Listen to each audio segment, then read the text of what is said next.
Students, today we'll see the next topic in the chapter chemical screening and microcrystal test. In the previous lecture, we have seen that what are the different chemical screening tests or color tests for the various kinds of drugs, or we can say the controlled substances. Now we will see the next topic, that is microcrystal technique. So in this topic, we will discuss about the introduction to the microcrystal test. So what are the different advantages of the microcrystal technique? Disadvantages of microcrystal technique. Then we have a documentation, and finally the microcrystal technique. So let us see one by one. So the first one, we are dealing with the introduction to the microcrystal test. So microcrystal test techniques are based on highly developed chemical precipitation reaction in which a polarized microscope is used to observe and distinguish the different types of crystals which are formed. So most of these tests were developed in the late 19th century for the identification of various kinds of alkaloids. Over the years, they have been modified and are currently used in the identification of majority of controlled substances. Microcrystal tests are confirmatory techniques often used to verify the results of the preliminary screening methods. They are fast, easy to perform, can be highly specific in nature. However, there is a considerable debate on whether they are specific enough to be used as a confirmatory test. The forensic community is divided on this issue into the three main groups. So, traditionalists use microcrystal technique as a confirmatory test in the forensic examination of the controlled substances. So, this older generation of chemists has used a wet chemical technique to identify the compound since 1960 to 1970s.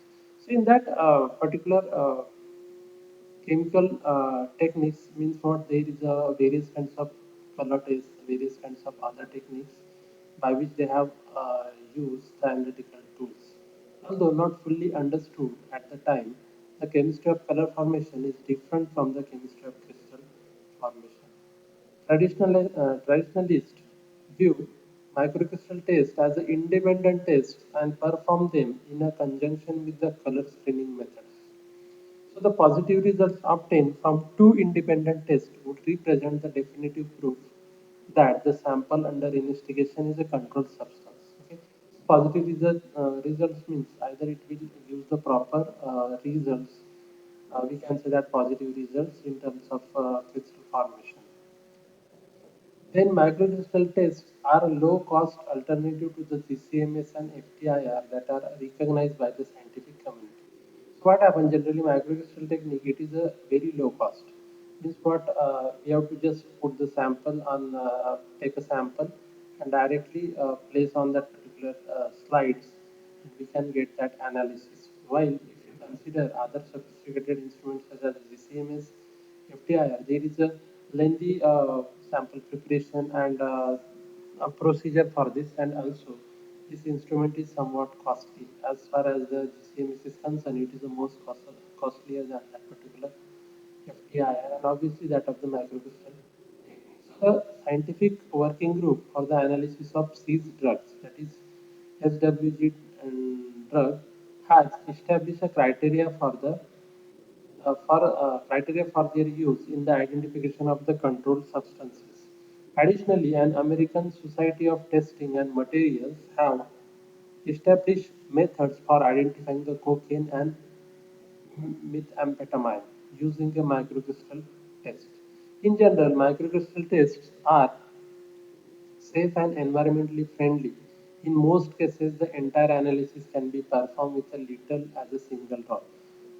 This is in contrast to the volumes of the chemicals required to prepare the samples of the instrumental analysis. So these are the some advantages of microcrystal technique. Also, if you consider the example that nearly 2 ml of the organic solvent used in the sample preparation for the automated FTIR analysis, and is roughly 40 times the volume required for the typical microcrystal test. So the diluents and impurities generally do not interfere with the crystal features used in the identification process. So this sensitivity can detect microgram quantities of the control substances in a particular sample. So a clear advantage of microcrystal tests is their use in the detection of the optical isomers. Means what if there are different kinds of isomers? Optical isomers means what? Those isomers which have a tendency to rotate the plane of polarized light. Means what? Either they are DL isomers if you consider. Okay, at that time what happened? It is very difficult to identify this kind of compound by any other method. But the microcrystal technique is very useful while considering the analysis.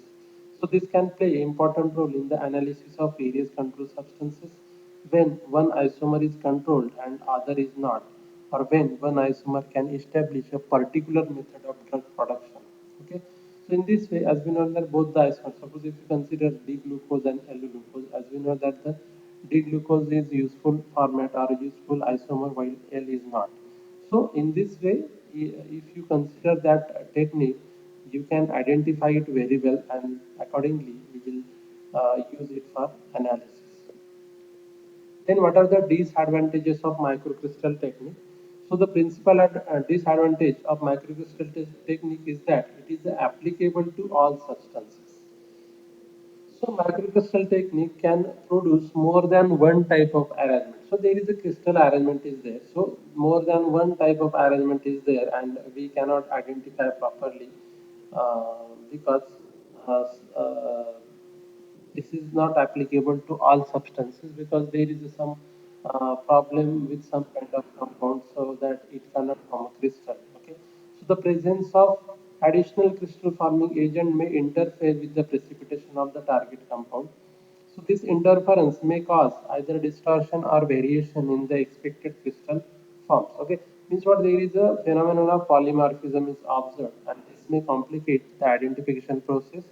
In such cases, a purification procedure such as a thin layer chromatography or extraction is recommended before microcrystal analysis. The formation of solid crystal in solution begins when individual molecules or ion clusters together.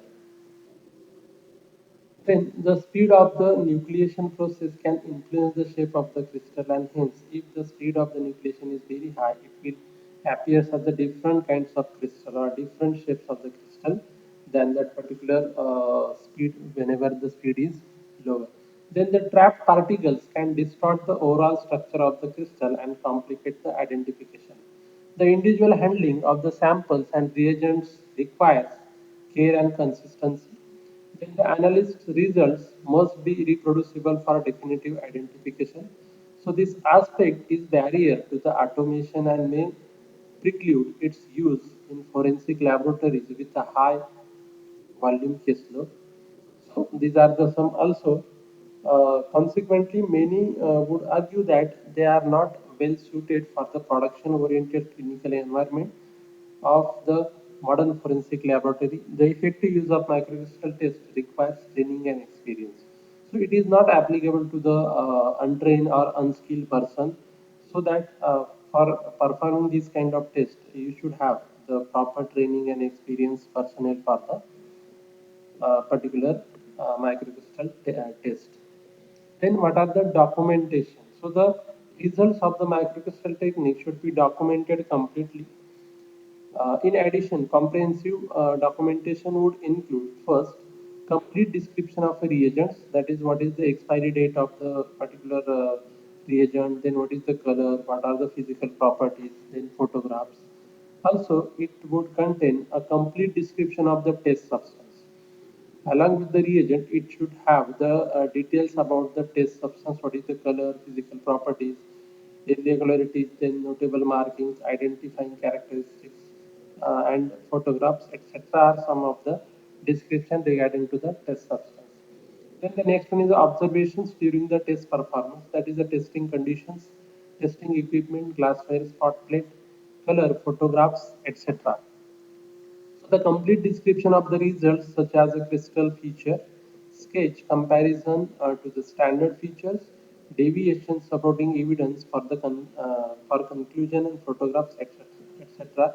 should be required. Then also there is a supporting documentation may or may not be required when microcrystal tests are used as a screening method. Whenever we have using just screening method, at the time there is a documentation is not much required. The documentation requirements are flexible on presumptive test because the final opinion does not necessarily rely on the results. If you consider if you have performed the test for the preliminary conclusions, at that time such kind of documentation is not uh, important or required. So, regardless, a physical description and the diagram of the crystal must be documented for the peer review. Microcrystal tests used as a confirmatory method requires documentation. So, it is recommended that a photo micrograph should be taken of crystal used for the identification, and then microcrystal results can easily be challenged as evidence if the examiner fails to provide the documentation of the performance and the result. Then next one is the microcrystal test technique. So in the microcrystal test, the test sample is dissolved in a solution. Then a test reagent either is added to the solution or is already present in the given solvent.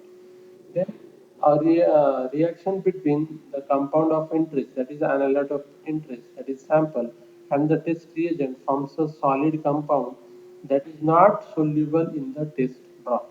So that should be not soluble. There is a formation of solid compound while adding that particular reagent.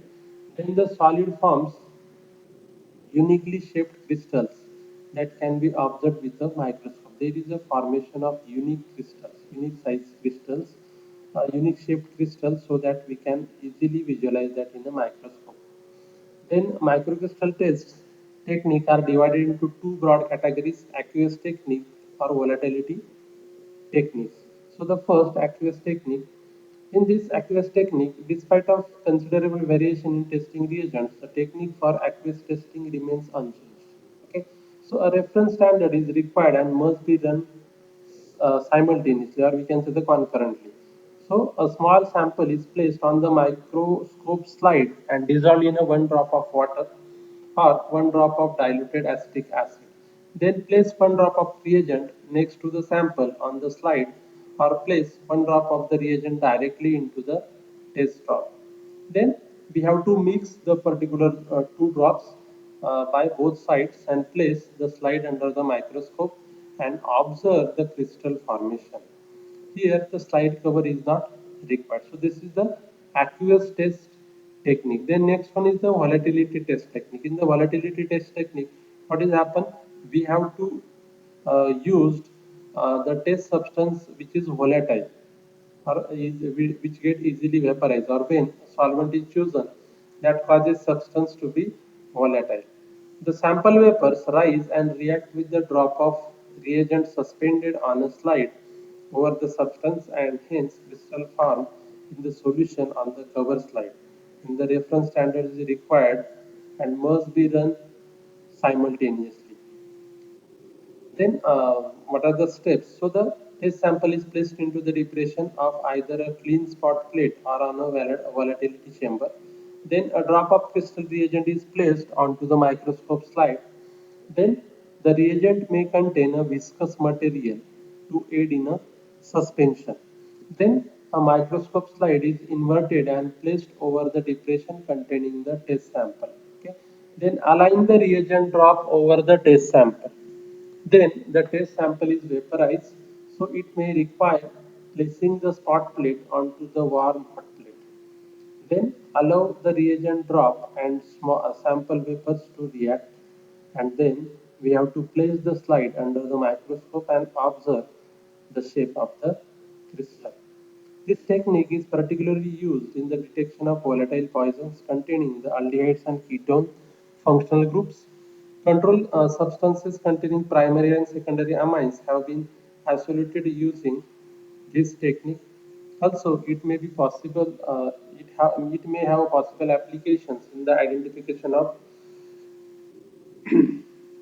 hydroxybutyric acid GHB and in the detection of the explosive residues. Then next one is the acid and anionic test technique. So this technique combines portion of both aqueous and volatility techniques. A few crystals of the sample are placed in the cavity of the cavity slide and 1 drop of the alcohol solution, that is methanol or ethanol is added. So 1 drop of reagent is added immediately after the alcohol and cover slide is placed over the cavity to prevent the evaporation. So there is a crystal formation is observed by placing the cavity slide, or we can say the cover slide, directly under a microscope. This method is often used to crystallize steroid hormones and barbiturates, including phenobarbital. Protocols for the microcrystalline testing, including recommended procedures for the preparation of the vast number of reagents and solvents, and readily available in a variety of scientific publications. However, only a few are used in the forensic investigation. So the following tests are representatives of those commonly used in the most forensic laboratories, with the only minor variation in the reagent preparation. Okay, so this is all about the microcrystal test techniques by the different methods, and what are the different advantages and disadvantages of this microcrystal test. Okay, so this is all about the chapter. Okay, so in the next lecture we will discuss about the various kinds of NDPS, that is narcotic drugs and psychotropic substances. We will start the next chapter with the starts with the amphetamine. Okay, thank you.